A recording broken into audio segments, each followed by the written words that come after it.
O desmame é o processo em que a mãe, gradativamente, começa a reduzir o número de mamadas e passa a introduzir novos alimentos na rotina alimentar do bebê.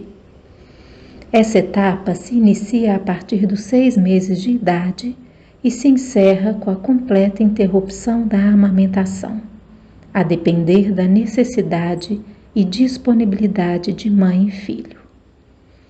A Organização Mundial da Saúde recomenda o aleitamento materno por causa dos seus amplos benefícios para o desenvolvimento físico, cognitivo e emocional das crianças, sendo que a amamentação deve ser exclusiva até os 6 meses de idade e complementar até os 2 anos ou mais. É importante ressaltar que cada mulher vivencia a amamentação de forma única e com o desmame não será diferente. Logo, algumas podem encará-lo de forma natural, como o fim de um ciclo. Outras, diferentemente, podem vivenciar esse momento com insegurança e tristeza. Para ambos os casos, ter acesso à informação é imprescindível para que essa transição seja planejada, de modo a minimizar eventuais problemas e garantir as necessidades nutricionais da criança, assim como o bem-estar emocional de mãe e filho. Para alcançar tal objetivo, eu, Estefânia Sales Prado, psicóloga da instituição Obras Sociais da Pampulha, preparei um material informativo com orientações a respeito desse tema, para que esse processo possa se dar de maneira gradativa e segura, considerando tanto as necessidades do bebê quanto as da mãe. O desmame é um momento importantíssimo na vida da mãe e do filho, pois marca a primeira ruptura de uma relação em que o bebê dependia integralmente da mãe para se alimentar.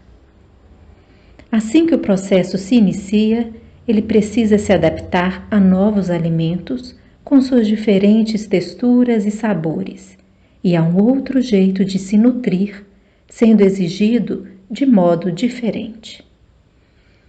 Trata-se, portanto, de uma fase que demanda uma adaptação, tanto do bebê quanto da mãe, para que tudo transcorra com tranquilidade.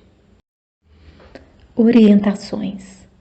Primeiramente, é importante que as mães entendam que o desmame é um processo, ou seja, de que não se resolve de um dia para o outro e requer compreensão sobre a melhor forma de fazê-lo, bem como um planejamento individualizado, considerando as necessidades e dinâmica de cada mãe, bebê e família.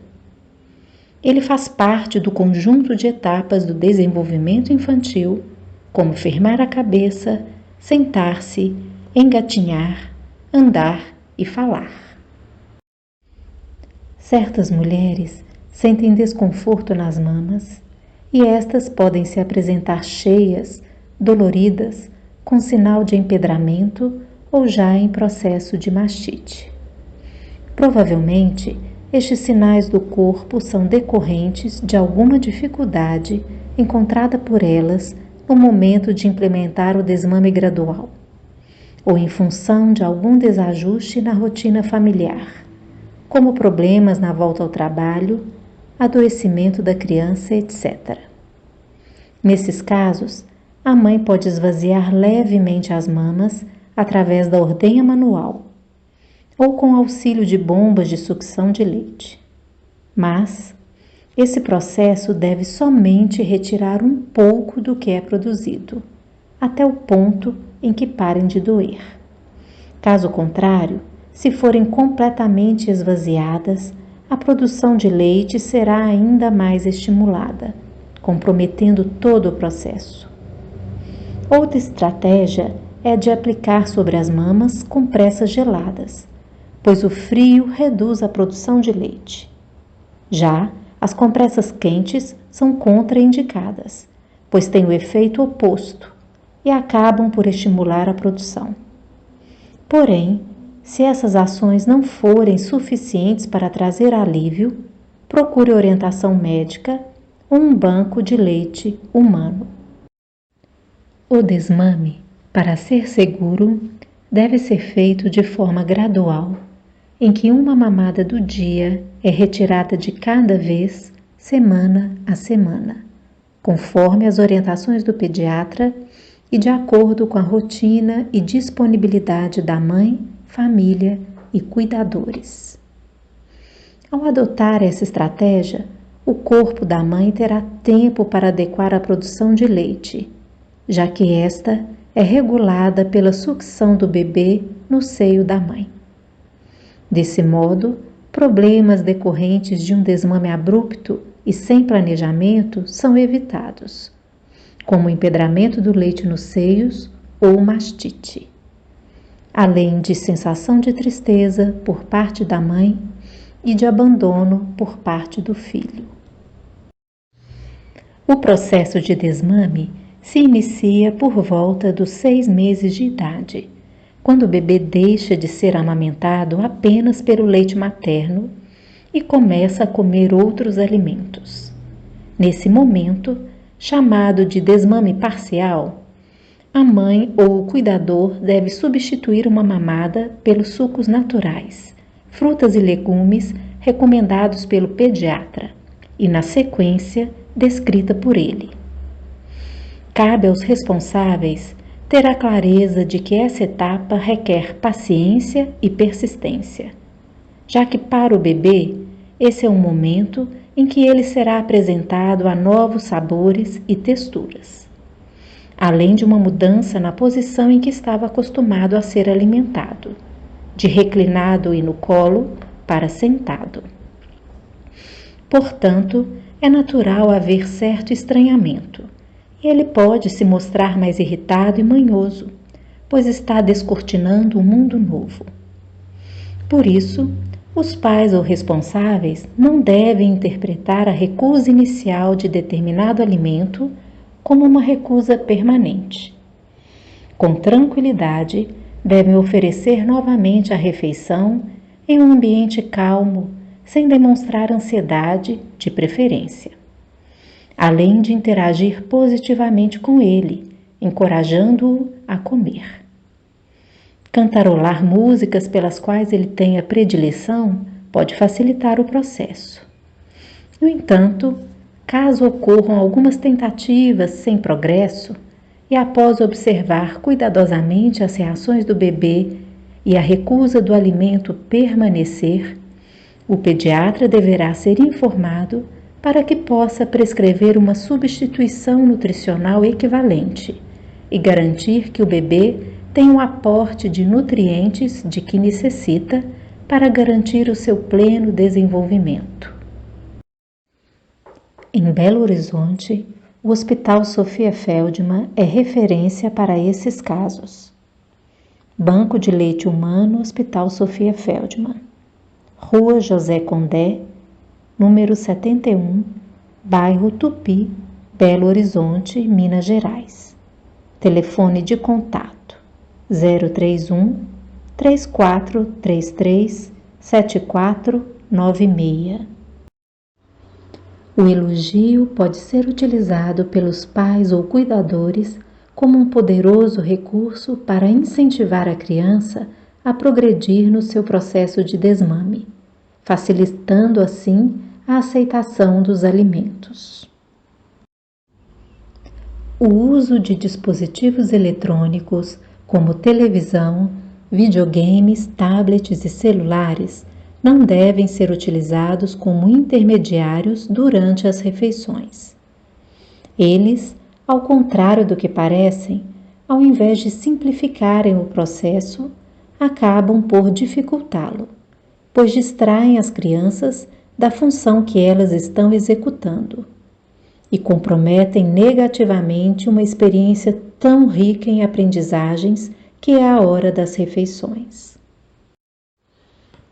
Os responsáveis devem evitar dar as refeições no mesmo lugar em que a criança está habituada a ser amamentada, caso isso seja possível, obviamente.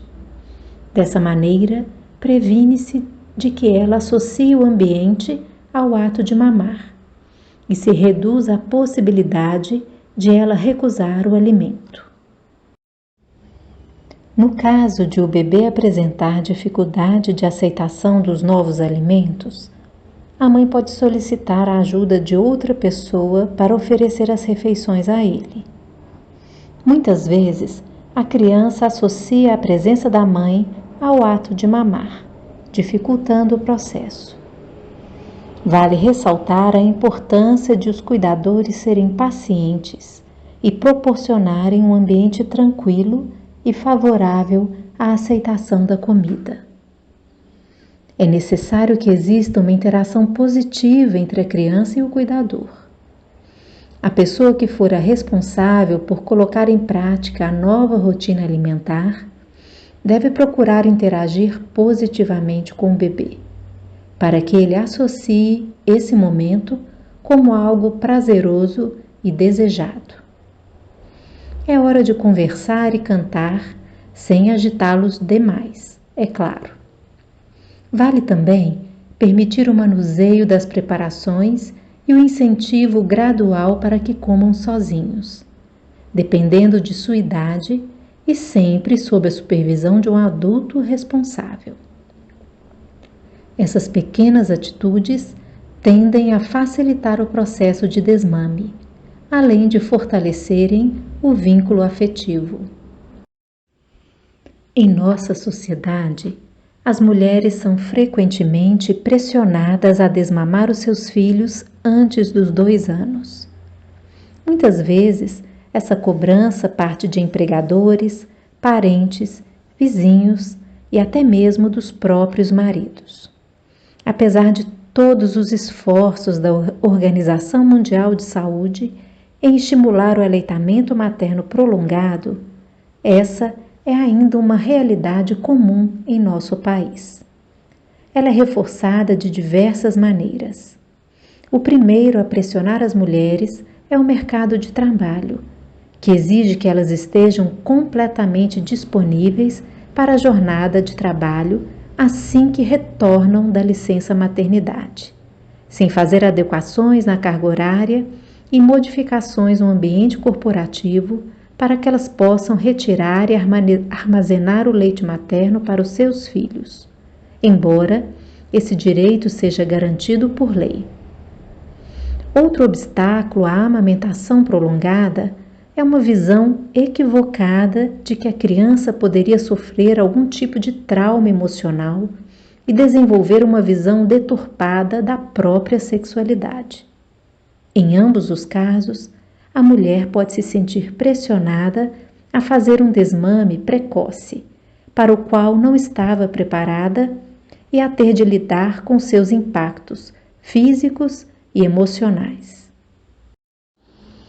É bastante comum que alguns bebês demonstrem irritação quando estão sendo desmamados. Afinal, eles saem de uma situação conhecida e iniciam uma jornada em que serão amplamente exigidos, o que pode gerar desconforto e estranhamento. Eles estão lidando com a complexa tarefa de descobrir novos sabores e texturas, de aprender a mastigar e comer assentados sem a presença direta do corpo de alguém colado no deles. E para aumentar o incômodo, o início do desmame coincide com a fase de erupção dos primeiros dentes, o que pode deixar as gengivas deles mais sensíveis. Por tudo isso, é importante a mãe saber que essa irritação é natural e evitar dar o peito a cada sinal de desconforto do bebê, comprometendo assim a diminuição gradual das mamadas. Nesses momentos, a mãe ou cuidador deve controlar a própria ansiedade e acalmá-lo de outras formas, dando conforto físico, cantando, brincando e interagindo. Se necessário, dar mordedores gelados para trazer alívio à sensibilidade das gengivas. Em caso de persistência do comportamento irritado, procurar orientação do pediatra para que ele possa avaliar se há outros fatores envolvidos. É muito importante que as mães sejam apoiadas e orientadas enquanto estiverem amamentando seus filhos, para que possam optar com tranquilidade a respeito do momento mais adequado para o desmame total. Não devem ser pressionadas jamais a reduzirem ou estenderem esse prazo e precisam ser ouvidas quanto às suas dificuldades, necessidades e disponibilidade. Nesse contexto, mãe e bebê só têm a ganhar, pois desfrutarão de uma relação sincera e um vínculo afetivo saudável. Texto elaborado pela psicóloga Estefânia Sales Prado, que trabalha na instituição Obras Sociais da Pampulha, situada em Belo Horizonte, Minas Gerais.